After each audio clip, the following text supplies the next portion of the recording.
Microchips implanted in human bodies could transform the way we tackle many everyday tasks. Some workers in Sweden are already developing and volunteering to have chips injected into their hands. The technology can make some tasks easier and reduce the amount of personal items employees need to carry.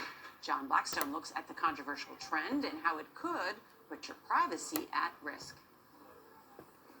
In a Stockholm business complex, employees gain access not with key cards, but with a wave of a hand. This is something that you can use just like a key badge.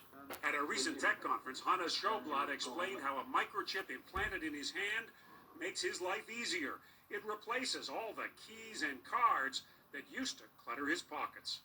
I use this many times a day. For example, to unlock my smartphone, to open the door to my office. Sjoblad calls himself a biohacker. We biohackers, we think that the human body is a good start, but there is certainly room for improvement. The first step in that improvement is getting a microchip about the size of a grain of rice slipped under the skin. Suddenly, the touch of a hand is enough to tell the office printer, this is an authorized user. It felt pretty scary, but at the same time it felt very modern. The microchips are radio frequency identification tags, the same technology widely used in things like key cards. The chips have been implanted in animals for years to help identify lost pets. Now the technology is moving to humans. A tech startup called Dangerous Things has sold tens of thousands of implant kits for humans, some to tech companies in Europe. Sjoblad even organizes implant parties where people can bond over getting chipped together. I love gadgets, and now I kind of feel like I'm a gadget myself.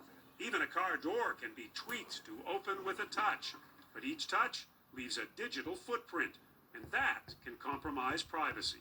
It also seems to be one thing if retailers can track me on my phone to see if they can get me to buy some socks or underwear. It's a different thing if my employer can see where I am, see what I'm doing when I'm off the job.